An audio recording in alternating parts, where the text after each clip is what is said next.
Yan yung pinagawa ni Digong. Mas madali nang makatawid sa EDSA Kamuning sa pagbubukas ng bagong footbridge na nakakonekta na rin sa EDSA busway station. Wala man ito sa kontrol ng ating gobyerno. Pero gagawa ng paraan ng ating gobyerno mag-subsidize. Tinaas ng presyo ng langis sa world market, sa diesel 15 pesos per liter, gasoline 7 pesos per liter, kerosene 28 pesos per liter. Bumisita siya kahapon. President Lee Jae-myung, grabe pasalamat po sa Pilipinas. Philippines was the first to stand up for Korea and Asia during the Korean War. Now both countries are ready to create new opportunities as a growing... Bawasan na po, nagtago na yung 8. Preskon uli. Nag-preskon kasama si Mike Defensor. Nagpapagang mga balita at pagtalakay sa mga isyu ng lipunan. Bulsa, opinyon, banat at paglalantad sa katotohanan. Bulsa, what you see is what you get. You decide. Ako pong muli ang inyong kaibigan si Dante Maravillas. Napakaganda na po. Kaya sabi dito sa balita, goodbye Mount Kamuning. Yan yung pinagawa ni Digong. Mas madali nang makatawid sa EDSA Kamuning sa pagbubukas ng bagong footbridge na nakakonekta na rin sa EDSA busway station. Yan yung Old Kamuning. Maayos na ngayon. Sabi ng ating Pangulo, kaya naman palang gawin. Pinahirapan yung mga tao. Old and New Kamuning. Yung mga DDS po, bawal kayo ditong tumawid kasi paggawa ito ng ating Pangulong Bongbong na sabi ninyo bangag. Ito na, Old and New Kamuning Footbridge. Beautiful. Pinuntahan mismo ng ating Pangulo kanina with First Lady Lisa Marcos at yung kanyang anak na si Vini. Mas ligtas, komportable at maayos na Kamuning Footbridge, personal na ininspeksyon ng ating Pangulong Bongbong Marcos. Kaya sabi ng ating Pangulo, kaya naman palang gawin. Marcos satisfied with construction of new Kamuning Footbridge busway. Sabi dito sa balita ng Manila Bulletin, kaya naman pala, pinahirapan pa yung mga palibasa. Yung ating Pangulong Bongbong Marcos, builder siya at malawak yung kanyang experience. Hindi pang mayor lang. Yung si Digong, pang mayor lang po yung mindset niya. Yung pag-iisip niya, pang mayor lang. Pati si Sara, pang mayor lang. Yan lang naging vice presidente si Sara, mga kababayan, kasi dumikit sa ating Pangulong Bongbong. Nag-apply siya na maging vice presidente. Huwag kayong maniniwala na kinuha. Nag-apply mula mismo sa kanyang bibig. Kasi hindi niya kaya manalo. Mga kababayan, kaya nag-apply na vice presidente. Hindi niya kayang manalo sa ating Pangulo. Kung tatakbo siya talo, lalaban siya sa pagka-presidente noong 2025. Kaya nag-apply siya. Nagpasalamat si Sara. May video tayo. Gusto niyo marinig? So sabi ko kay Bongbong Marcos, hindi mo ba akong gawin? Na vice presidente mo, tutulong ako sa'yo. Tutulong daw siya. Hindi man tumulong. Ayaw man tumulong. Sabi ko kay Bongbong Marcos, hindi mo ba akong gawin? Na vice presidente mo, tutulong ako sa'yo. Ano kayo? Sabi ko kay Bongbong Marcos, hindi mo ba akong gawin? Na vice presidente mo, tutulong ako sa'yo. Nakiusap si Sara. Galing mismo sa bibig niya. Tapos sinabi pang tutulong. Hindi man pala tutulong, maninira pala. Citing the progress in the construction of new footbridge in busway in Kamuning, Quezon City, President Marcos expressed satisfaction with the project, emphasizing that it proves such improvements can indeed be accomplished. An improved footbridge in busway station form part of a public transport network in Kamuning, Quezon City, where the MRT-3 Kamuning Station is also located. The project EDSA busway system modernization is more practical and provides ease to Filipino commuters, sabi ng ating Pangulo, citing the steep Old Kamuning Footbridge, dubbed as Mount Kamuning.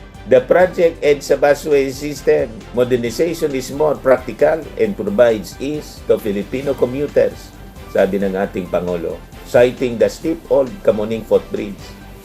The old one is not very good at all, sabi ng ating Pangulo.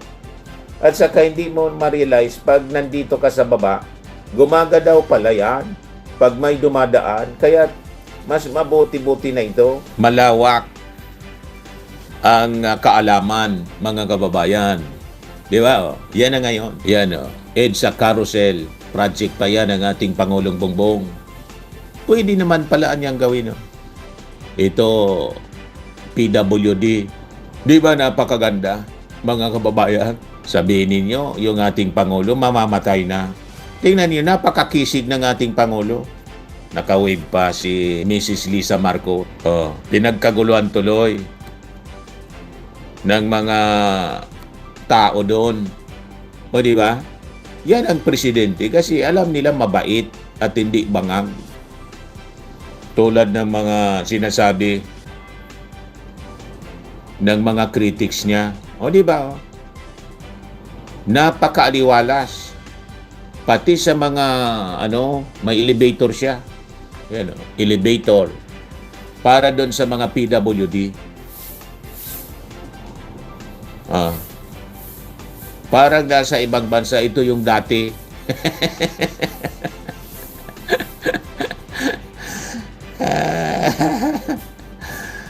You see, yan yung dating Mount Kamuning. Iwan ko man kung bakit ganyan yung naisip nila. Bakit kailangan pahirapan ng ganyan?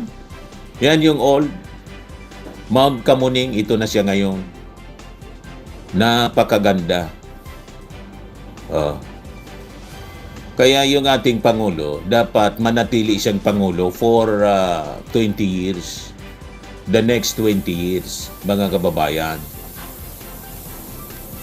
Hindi si Sara Duterte nasabi, hindi daw kaya yung mga problema ng ating bansa for 6 years. Dapat niya 30 years. Kita mo, tatakbo siyang presidente. Pagkatapos, hindi man pala kaya sa loob ng 6 years. Kailangan din 30 years nga or 25 years. Galing mismo sa kanyang bibig. Ito yung ating Pangulong Bongbong. Yan ang ating Pangulo. How did you manage to climb upstairs today? Well, the old one is not very good at all. At saka, hindi mo ma-realize, pag nandito ka sa baba, gumagalaw pala yan pagka may dumadaan. Kaya mas mabuti-buti na ito. That's why, the first time that we saw it, nung in-inspection namin, yung MRT, ay sabi ko talagang hindi practical yung kanilang ginawa.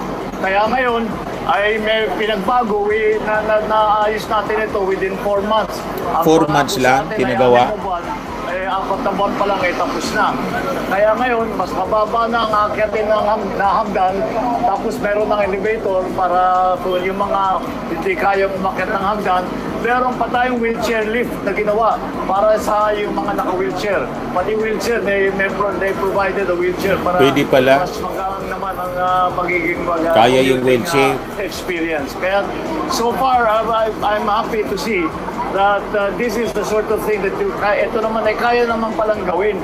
Hindi naman ganun kahirap at basta desidido tayo na ayusin natin ang commuter experience dahil lang dumadaan sa bus pa Hands-on po? ay 750,000 ang pasahero kada. MRT and bus. So the MRT and bus, 750,000 ang gumagamit ng everyday. Grabe pala.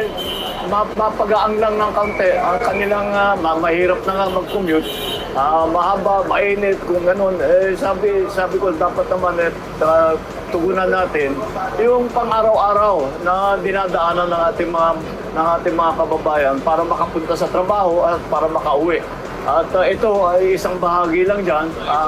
Ang susunod na ngayon dito ay titiyakin natin yung maintenance niyan lahat. Meron pa tayong elevator ngayon. Yung elevator, kailangan laging umaandar. Kaya tiniyak namin na yung design ng elevator, heavy duty. Kasi talagang todo ang gamit niya. Yan ang presidente. Kaya mabuti naman. At sa 4 na buwan, may nakita na tayong panibago na facilities na mas magpapagaan sa commuting experience. Mula dito sa wala na yung Mount Kamuning. Hindi na tatanggalin na namin yung Mount Kamuning para tuloy-tuloy na dito na lang gagamitin. Maraming salamat. Good morning. Puti pa si Bangag, matino mag-isip. Kamusta naman yung hindi Bangag na sinasabi pero nagmamariwana, nagpipintanil, proud pa. Wala man ito sa kontrol ng ating gobyerno.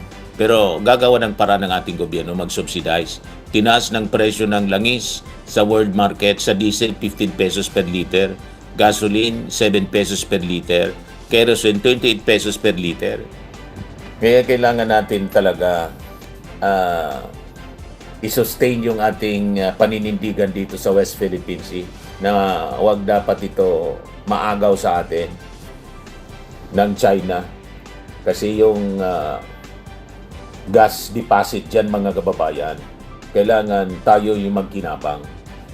Kaya hindi dapat pro-China. Gusto ko pong i-share ito sa inyong pagpupulong ng ating Pangulo with the President ng Korea.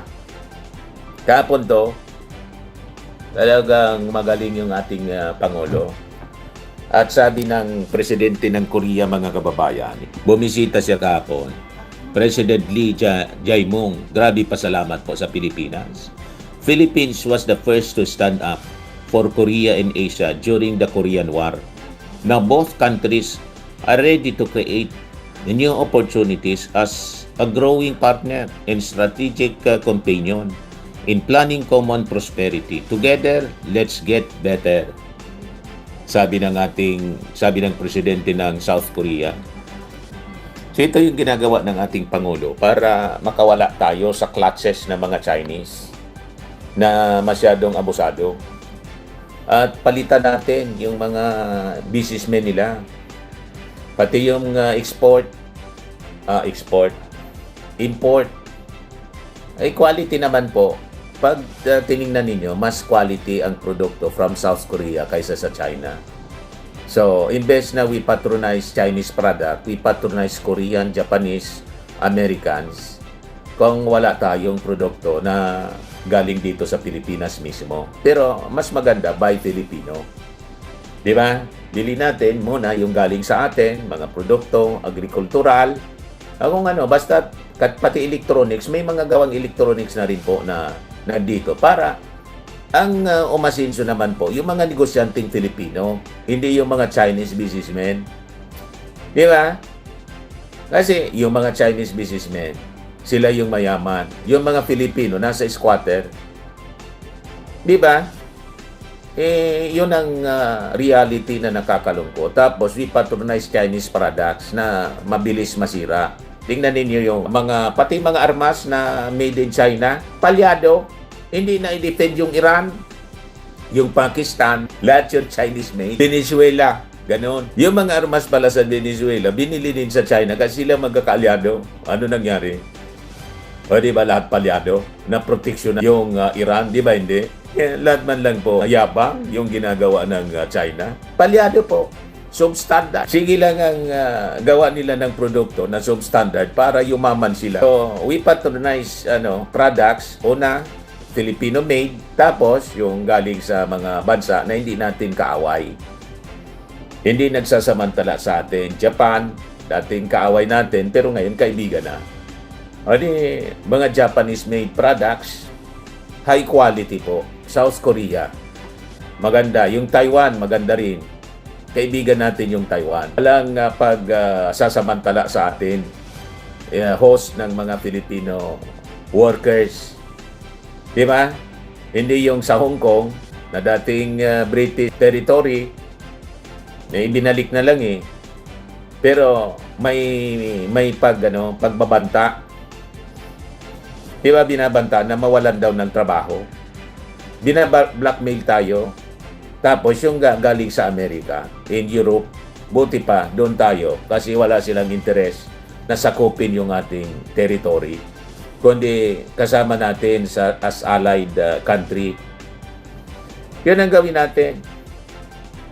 So maganda itong ginagawa, mga kababayan ng ating Pangulo, engaging our friends.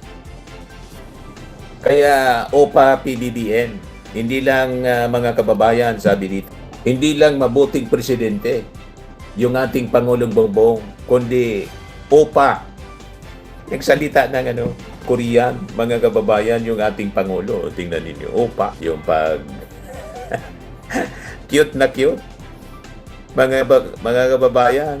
Ayan, OPA. So, pakinggan natin yung mensahe ng ating Pangulo sa pagharap niya, pakikipagpulong niya sa mga Korean businessmen at sa leader ng Korea. Panoorin natin at pakinggan yung kanyang napakagandang mensahe.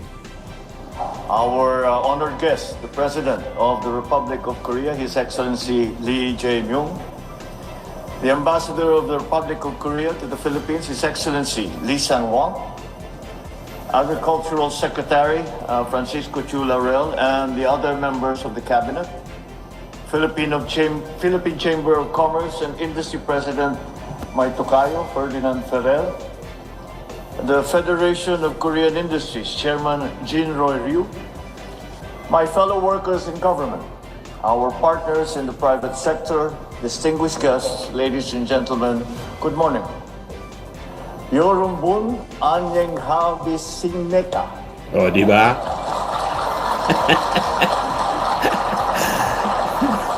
At this year's Philippines-Korea Business Forum, we are determined to advance policies that strengthen investor confidence, that expand opportunities for our peoples, and ensure that economic growth is shared.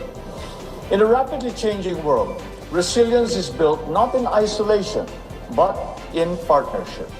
It is therefore both strategic and principled to work closely with reliable partners such as the Republic of Korea, because together we can secure a future where both nations are self-sustaining, competitive, and prepared for the demands of tomorrow. Allow me to extend our sincere appreciation to His Excellency President Lee Jae-myung for joining us. Your presence here reaffirms your steady commitment to deepening the ties between our two countries, and it inspires renewed confidence that we can achieve much together. From comrades in times of uncertainty to partners in times of opportunity, our journeys prove that progress is not accidental. Progress is the product of trust that is earned, promises that have been kept, and cooperation sustained. It is built when nations stand by their commitments, where partnerships are guided by transparency, and when growth is pursued for all. We are grateful to the Republic of Korea for being a steadfast partner in this journey. Because of the confidence that you have placed in our country, foreign direct investments have grown through the decades. The Philippines and Korea have likewise built a relationship that is rooted in mutual respect, enriched by cultural exchange, and strengthened by genuine friendship. In many meaningful ways, Filipinos have embraced Korea as something warmly familiar.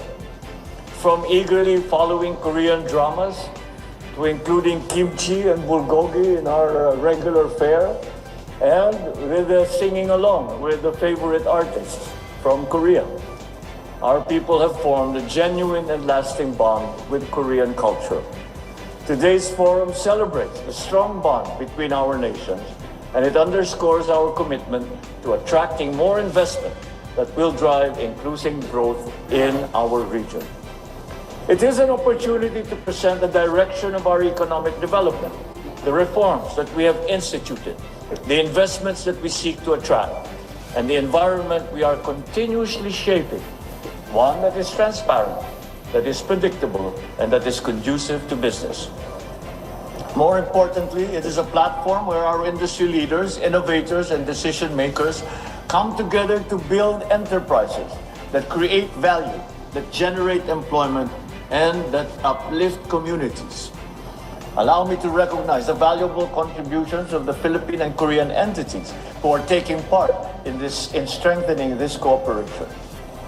The business agreements signed earlier today on various industries, including shipbuilding, nuclear energy, aerospace, critical minerals, and supply chain and retail, health and wellness, demonstrate our enthusiasm for our private sector to deepen our strong economic relations. All of these will ripple into significant partnerships that will generate projects, investments, and, of course, livelihood. So to our partners from Korea, your investment in the Philippines reflects a strategic and forward-looking decision. This administration remains persistent in its commitment to meaningful reform. We are eradicating bureaucratic barriers, reducing the cost of doing business, and boosting our competitiveness in the global arena. Through the Create More Act, we are opening the door to bigger investments that bring real opportunities to our people. We are supporting qualified projects that invest at least 50 billion pesos or create at least 10,000 jobs. They mean more business rising up, more Filipinos employed, and more families given the chance for a better life. Complementing this law is the Capital Markets Efficiency Promotion Act. We have streamlined the tax system for financial transactions, reducing the stock transaction tax from 0.6% to 0.1%, making equity investment more accessible and the creation of capital more efficient. We have also strengthened our economy through the amended Foreign Investments Act by lowering capital requirements for startups, advanced technology ventures, and enterprises that employ more Filipinos. We are making it easier for investors to do business in the Philippines. Likewise, through the amended Retail Trade Liberalization Act, we have significantly lowered the capital requirement for foreign retailers from $2.5 million to 25 million pesos. This makes it easier for investors to now enter into the market. By removing unnecessary pre-qualification requirements, we shorten the process for doing business while ensuring healthy competition that benefits Filipino consumers through better choices and fairer prices. In addition, Executive Order Number 18, Series of 2023, created the Green Lanes for strategic investments. These green lanes streamline permits and approvals for these high-impact projects which we are promoting. Together, these measures form a coherent strategy to create an economy that is dynamic, that is inclusive, and resilient. Of course, this forum would not have been possible without the Philippine Chamber of Commerce and the Industry and Federation of Korean Industries. Your collaboration exemplifies the very partnership that we seek to cultivate, one grounded in initiative, in coordination, and in purpose. As we move forward, let this gathering give rise to partnerships that are both profitable and purposeful. Let us pursue a more balanced trade strategy and a healthier economic position. Let us channel investments into priority sectors such as automotive manufacturing, into electronics, biotechnology, as these will define the next chapter of our development. Yet even as we speak of growth and competitiveness, let us never lose sight of why we pursue these. Progress finds meaning only when it improves lives. Every policy that we craft, every agreement that we sign, must ultimately serve our people. If we remain guided by this principle, then these ventures will open doors of opportunity, nurture aspirations, and empower our citizens to thrive. The story of Philippine-Korean relations is one of solidarity transformed into partnership, and partnership transformed into shared success. So let us write the next chapter together with integrity, determination, and hope. Let us build a bagong Pilipinas where institutions are empowered, industries are supported, and every Filipino is given a fair chance to succeed. Thank you and good morning. Mabuhay tayong lahat. Thank you, Mr. President, for Diba? your valuable words. Nainggit naman yung mga DDS, umaatake na naman kung ano-anong pinagsasabi. Kahit anong sabihin ninyo, yung ating Pangulo will stay hanggang 2028. At kung anong swerte, baka lumampas pa. Breaking news, Trillanes at DOJ to file criminal complaints. Naka-file na siya po against Attorney Libito Baligod, former Representative Mike Defensor, broadcaster Jason Sa, former NTF LCAC spokesperson Doreen Badoy, vlogger Cathy Binag, and the 18 alleged ex-Marines. Tinailan niya kasi ng kaso kasi inakusa si Trillanes na tumanggap ng $2 million. Na yun daw yung ginamit na panuhol sa mga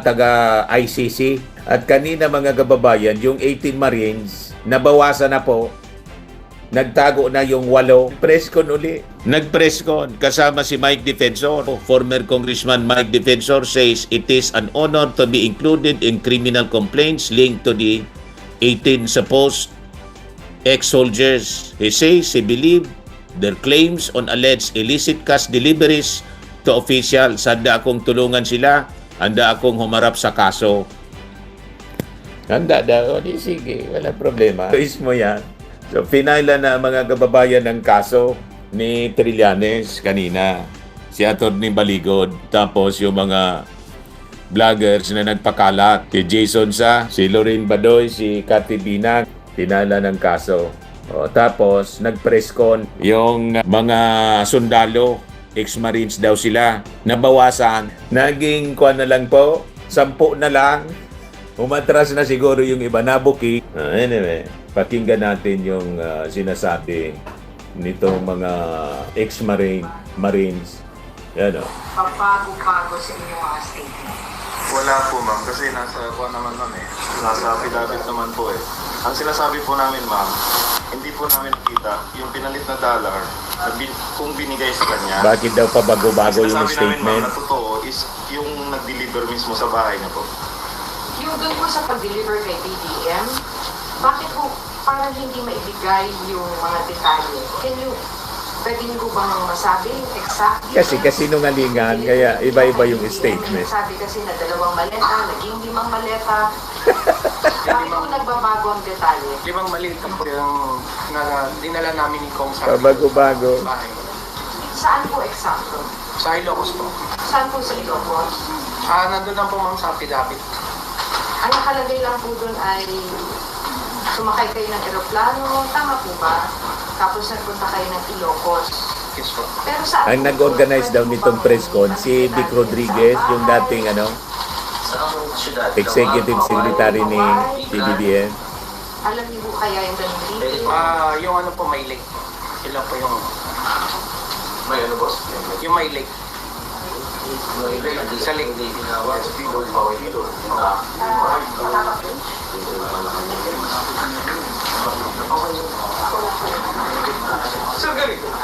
So litong-lito na yung media kasi pabago-bago yung statement. Kung paano ito tinutugunan ng government ngayon, kasi the last time kausap namin si Ombudsman Remulla, sabi naman niya, ang gusto niyang makuha from Atty. Levy Baligod and sa inyo, dapat tig-isa mo kayo ng affidavit, hindi yung parang isa lang nakakatawan para sa laniwan. Ano po bang reaction niyo? Si sir, para sa amin sir, si attorney na lang po ang sasagot sa mga ganyang tanong sir. Kasi sa amin sir, from the very beginning, ang ano namin dito is katotohanan lang ang sinasabi namin. Sana hindi kami kipitin, hindi nila ibawa yung credibility namin. Kasi kami... Siyempre, kailangan ninyong i-cross-examine. Alangan magkwento lang kayo magkwento. From the very beginning kami, decision namin na buo. Kailangan na namin. Kasi sobra na mag-18 point something trillion ng utang ng Pilipinas. Paano yung mga anak namin? Paano kami? Mamamayang Pilipino, mahihirap. Saan namin pupulutin dun sa lunaro yung mga anak namin? Saan namin... Malinaw na propaganda po. Gobyerno ginaganyan nila. Drama. Sa ganitong sitwasyon namin ngayon, ma'am, nagigipit kami. Kung sino lang magbabanta, kung sino magbabanta. Sana tapusin na natin itong issue na ito. Tapusin ang korupsyon sa bansang Pilipinas. Yun lang po ang ibig namin. About isa sa amin mo. Kalagpakan yung mga supporters nila. Drama. Kasi may mga individuals, personalities na nabanggit ninyo, na nabanggit sa affidavit na dinamay ko yung mga oppositionista ni Duterte, sila Ilago, mga etal, mga makabayan at Franz Castro. Is it safe to say na parang tinatarget nyo rin yung mga makabayan groups o yung mga oppositionistang Duterte sa mga na-involved? Given the fact na merong isang kinarify sa Dilima na sinabi niya na when you claim na nakatanggap siya ng maleta or ng sobre as mga paper envelopes doon or whatever, ang sinabi ni Dilima, she was still incarcerated at the time. So, don't you think na para bang tinatarget nilang yung mga critics ng dating administrasyon? Kasi it seems as if ganun yung naging kaso po. Ika nga namin, sir, neutral kami natin. Hindi kami pro-Duterte lahat. Hindi kami pro-BBM din. Neutral kami. Hindi pro-Duterte, pero ang mga unders ninyo, sa ganitong sitwasyon, pro-Duterte, si Baligod, si Mike Defensor. Sana restituin nila kami. Bigyan nila kami ng credibility. Huwag kami. Yung moral namin. Para ito sa bayan, sir, ang ginagawa namin, sir. Hindi ito kung sarili lang namin. Kung yan ang bago kami lumabas. Ang sabi ng abogado sa amin, Atty. Levy, sa video lang ang totoo. Ang hirap mag-defend sa Korte Suprema o sa Korte. Basta nagsisinungaling ka. Yan ang natatandaan ko sa mga sinasabi niya. Maraming salamat po. Sir, hindi po namin sila tinatarget, sir, kasi yun nga po, hindi po kami Duterte. Malinaw na mga members ng Quadcom po, yung sinabit nila. Namin doon, sir, na mga ka-meeting, then yung mga kuwan po, nakakatanggap. Tapos sir, siguro, nagkataon na talaga na trabaho kami kay Busal dito. Experience yan yung ganyan. Yung nalalaman namin. Siguro yan na sinasabi namin yung katupahan. Pero paano po kayo napunta kay Congressman po nung araw? Pwede ba natin mabalutan yung Sa akin na part, nung pumunta ako sa kay Congressman Solito, ay parang humila ako ng nauna yung may kabak ako dyan, pumasok na. Parang, siyempre, qualified ka din naging magano yung driver ka. Eh, ginila ko, naging nakapasok ko dyan. Sir, meron po bang nakapagsilbi sa inyo under General Anyo when he was the AFP chief? Kasi General Anyo pala, magpa-file din sa kanila ng kaso. Pero kay Sergio Nestor na, Meron po dito isa. As NSA or Secretary of Defense mo ka nakahuli si Sir Oli? You may give an exact date po ba kung kailan ito nakapag-survive or Sa Chief of Staff po siya ng PFP. Yes. 2006. 2006. Thank you.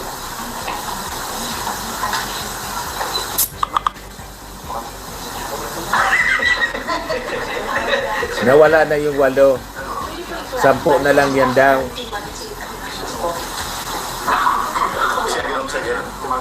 Pwede pong pakiclarify po kasi lumalabas po ngayon sa balita na hindi daw po naka 18 months Ma'am, sa 18 kami, 16 po yung Marines, apat na retired. Kasama yung papalba. So, isang retired na Army sa isang reservist. So, 16 yung sa Marines po. Pero ang sabi ko, 4 ay hindi Marines. Hindi naman namin ginawa po yun, ma'am. Lumalabas lang yun sa mga social media na 14. Pero ang totoo niyan, 16 kami. Dalawa yung isang Army sa isang reservist. sir, ano masasabi ninyo? Parang, kasi nag-cover din ako sa defense, medyo matagal yung pag-confirm ng AFP, you're really part of the AFP of the Hindi na namin trabaho yan, sir. Sa kanila naman po. Kasi yung iba dyan, ilang taon na nakalipas, so mahirap ihalong katid. Hindi kaya sa panahon ngayon, computerized na tayo. Dati, yung panahon na yun, medyo Tingin ko, nag-aanap buhay lang po. Saka sir, may dagdag ko lang din dito. Pag kinasuhan na yan, mga wala na yan mga kababayan, magtatago na yan. Anyway, kumita na. Tulad ni Gutesa, nawala na lang. May dagdag ko na rin po dito tungkol po doon sa mga sinasabi nila na paninira tungkol sa amin na tinitignan kasi nila doon sa pagiging marino namin, sa pagkamarines namin, kung ano yung naging problema namin, kung bakit lumabas kami sa serbisyo. Marami pong dahilan sa pamilya, minsan sa may mga kaso, ganun po.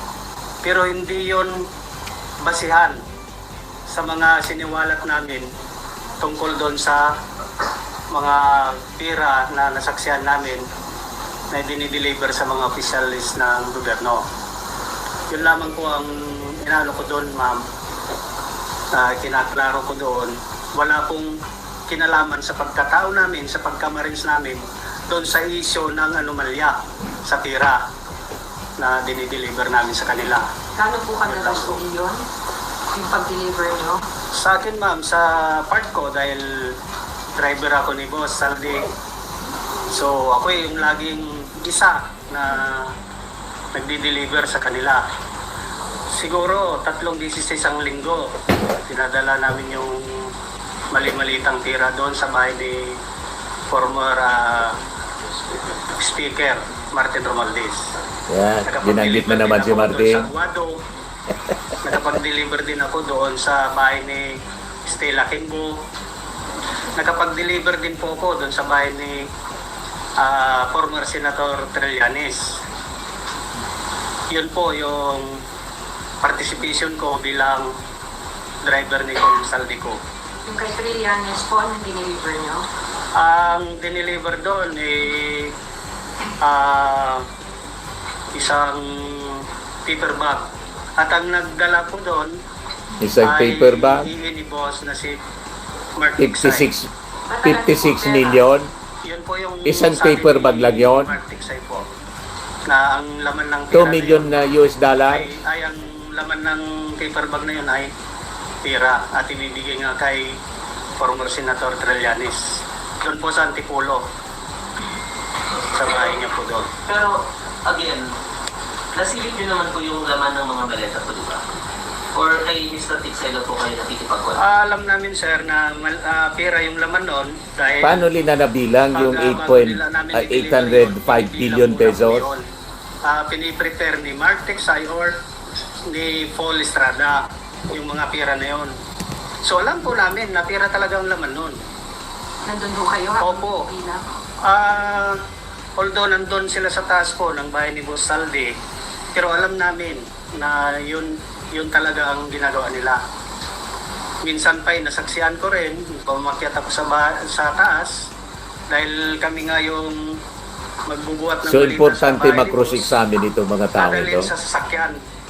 So nakita ko, yung ibang kasama ko, na binibilang ni Paul Estrada or si Mark Tiksay.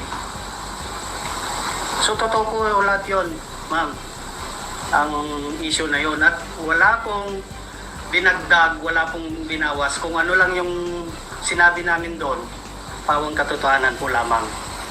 Yun po. Nag-deliver kayo kay Delimas? Tama po ba?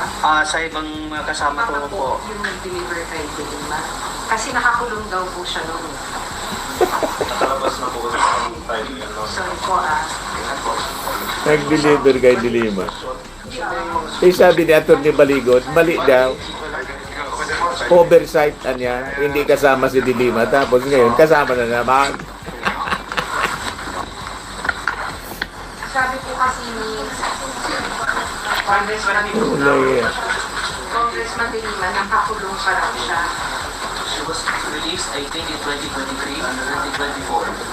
Basta, yung time na nakikita namin siya, ma'am, 2025 po, sa townhouse. Sa townhouse po, lagi po siya doon. Sa meeting sila boss. Then, paglabas yan, may mga bit-bit na po yan sila na kuhan. Paper bag. Paper bag? At paano nyo alam na may laman yung paper bag na pera? Kasi po, galing po yun Horizon, ma'am eh. Kami po ang nagdadala sa townhouse. Tsaka lang po namin ang pera yun kasi sinasabi po ng mga iima. Tsaka nakikita rin namin.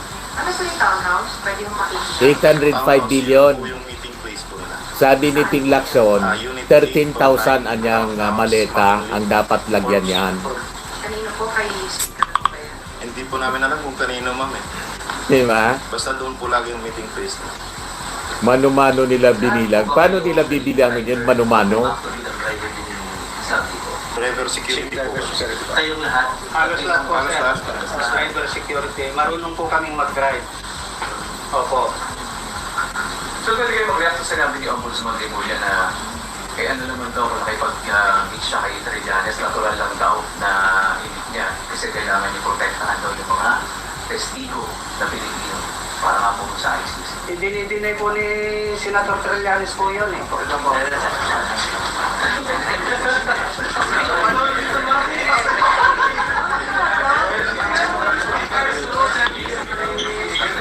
Nagkakagulo na mga reporters.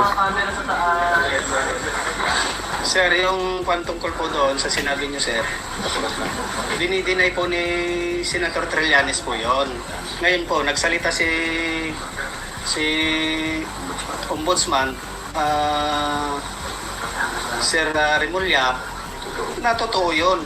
So bakit niya pinapasinungalingan? Saka sir, dinidiscredit niya kami na hindi totoo yung mga sinasabi namin. Eh, buhay po namin sa kapamilya namin ang nakataya dito. Hindi namin isusugal ng ganun-ganun lang. Yan po. Pero meeting lang naman po yun, ano? Sorry. Meeting lang naman po yun. May nakita ba kayong kakaiba? Nagkita lang ba? O may naabot?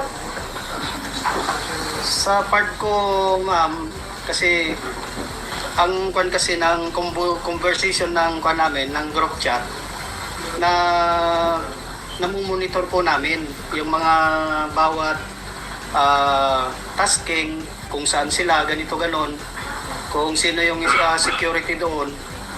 Yung masasabi ko dyan, ma'am, nag-meeting sila sa bahay ni Sir Remulla.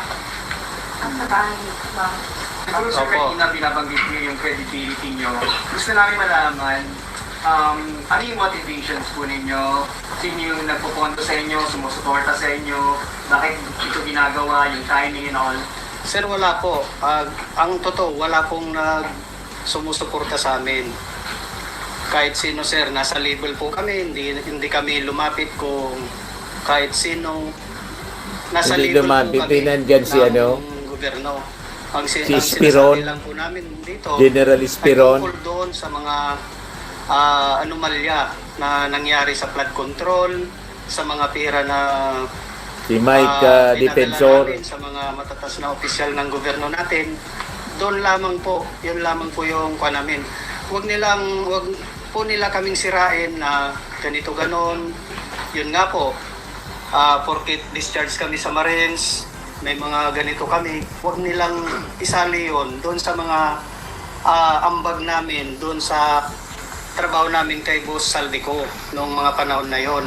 Dahil po, yung mga pira talaga naman na nangyari ay nalaman po natin na galing sa flood control yon. So natanggap po nila yon. At totoo po lahat. Hindi lang po siguro sa flood control project yung pira na yon. Sa ibang mga project pa na dapat mapakinabangan ng taong bayan. Yun po. Sir, clarity ko lang po. Sabi niyo po, nag-meeting kayo. Pasensya na, kasi kanina binulungan ako ni Dr. Consino. Yan si Mike Defensor, oh. Sila. So, kung we will have to excuse themselves. Or identify their names na lang. Pwede Sige, ko kilala na lang siguro. Pwede ko bang pa-identify? I'm former Sergeant Orbillo from Philippine Marines. First name po? First name? Dante Orbillo, ma'am. Dante Orbillo. Sa pangalan ko pa, Dante. Ay, Orbillo. opo. Sir, ako po si Technical Sergeant Binis Voluntate, Philippine Navy Marines. Retired po. Sir, sandali. Pagod ka na. Pagod ka na. Kasi sir, Hindi ano yung mic. wala. Mga nagsalita lang sir. Saan pa kayo sa Ako po pala si Master Sergeant Christopher Esquivel, Philippine Navy Marines, retired. Bellard Tubi po. Malinaw na naghanap buhay lang. Rosebird Mga iskalawag kasi. Wopan po. Oban, PDS. Wopan, Whiskey Alpha Uniform. Papa. Oban. I am Private First Class Cruzali Elado, Philippine Navy Marines.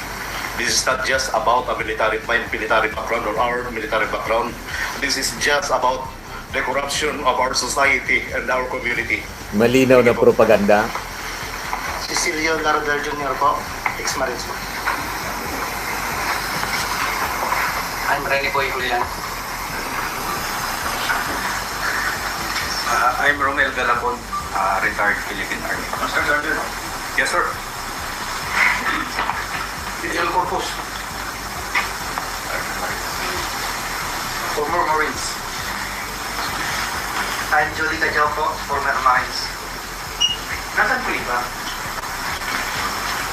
Sinecure na yung sarili nilang pamilya, sir. Bakit, sir? Bakit? Kailangan? Sa sitwasyon namin ngayon, sir, ma'am, kailangan namin talagang 10 na lang yung bumalik. alagaan yung seguridad talaga ng aming pamilya po. Hindi lang ang pagandaan sa na medyo alanganin sa oras, kaya kami lang yung po na Nagbago na ng isip yung 8. May friend ba kayo ngayon? kasi First security reason na lang po. May natatanggap na po pa kayo? Okay na po. Direct friend. Last question po, kung sakali magkakaroon po ng Senate or House investigation, makaharap po ba kayo? Dadalo kami sa dadalo kami. Yes po. Sige po. Wala, umalis na. Maraming salamat po. So yan mga kababayan, yung mga Marines, ex-Marines. Dati 18, ngayon 10 na lang. Malinaw po na siya, bike defensor. Tapos kasama pa si Esperon, dating opisyal ni Digong. At sabi dito sa pinaabot na balita sa atin, sabi dito, yung press con organized by Marlon Purificacion and PAM. Yung naririnig ninyong nagtatanong na una kanina, both staff ni Vic Rodriguez, yung dating executive secretary ng ating Pangulo na nabuking, kaya sinibak. Pero pinalabas, nag-resign na lang. Sila yung nagtatanong sa mga Marines, ex-Marines, sabi dito sa information na pinaabot sa atin. Tingnan natin kung magsagawa ng investigasyon. Kaya lang po, si Ping Lacson hindi po kumbinsido. Ang kumbinsido lang po yung mga DDS senators, lalo na po si Amy Marcos.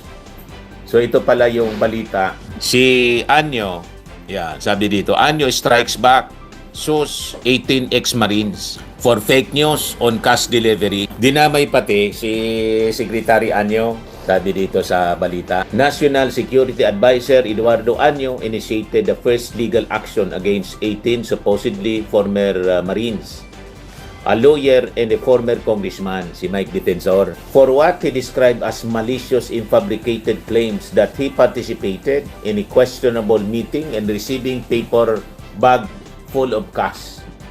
Anyo personally went to the Department of Justice noong Wednesday in 5 complaints for violating Article 154 of the revised Penal Code. Patong-patong na kaso po yung kanilang kakarapin in relation to Cybercrime Prevention Act of 2012 or Republic Act 1017-5. Aside from the 18 Marines also named in the complaint is Attorney Levito Baligod and former Congressman Mike Defensor. Hindi nagpakita si Attorney Baligod. I filed the case against the so-called ex-Marines, Attorney Baligod, including Mike Defensor. The controversy stems from a press conference by a group of former Marines claiming that high-ranking government officials, including Anyo, receiving a paper bag full of cash following a meeting with Speaker Martin Romualdez and former Senator Laila de Lima. I have to defend my honor because I will not sell my name to anyone for any amount. He said the allegations against him is a malicious imputation. I am really mad with their malicious imputations. It is bereft of truth. The former National Security Advisor said the complaint he filed Wednesday is just the first wave of a broader legal offensive. So may susunod pa pala.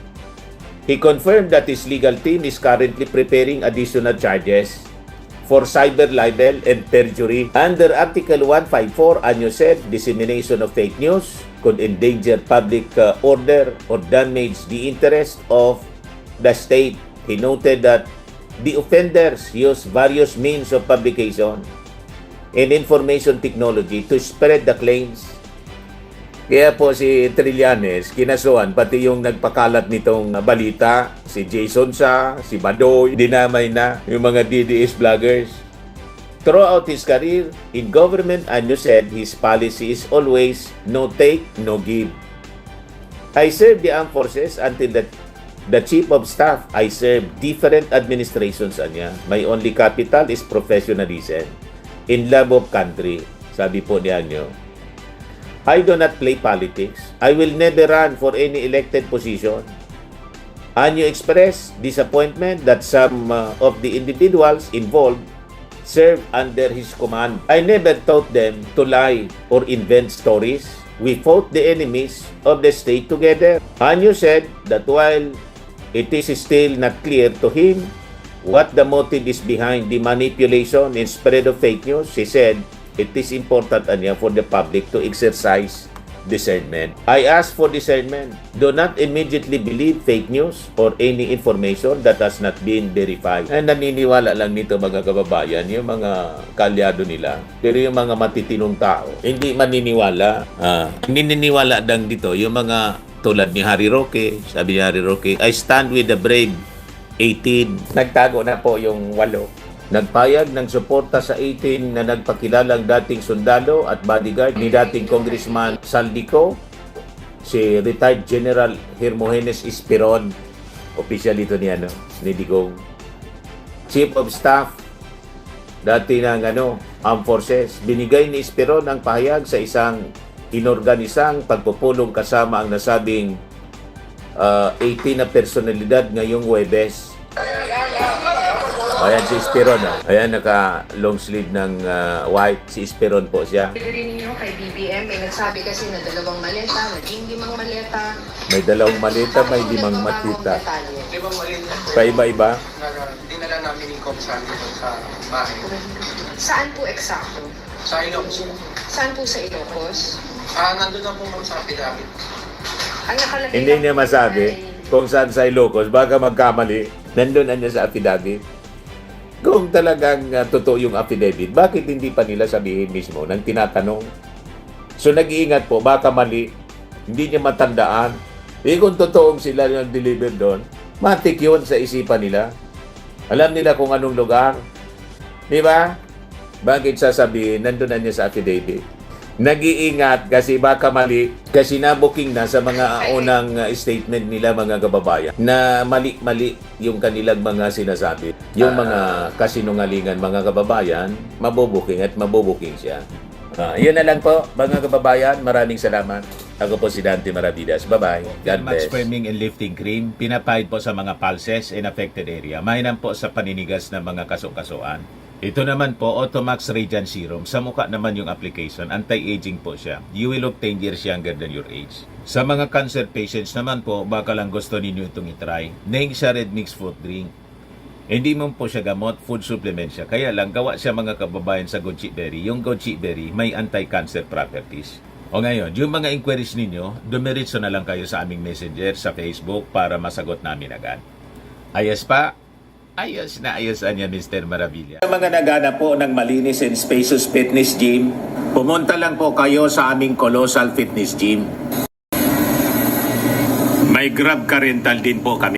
But anyway, ito po pala yung aming bagong product na binibenta online.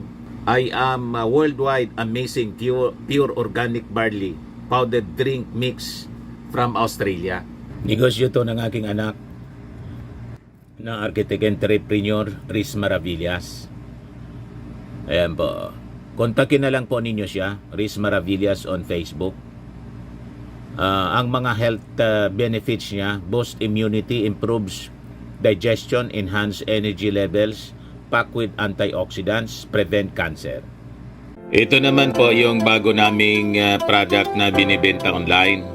Eye Glow Serum, whitening po siya. Tingnan ninyo yung epekto sa aking anak na architect before and now. Yung mga inquiries po ninyo, dumiretso na lang kayo sa kanyang Facebook account, Riz Maravillas.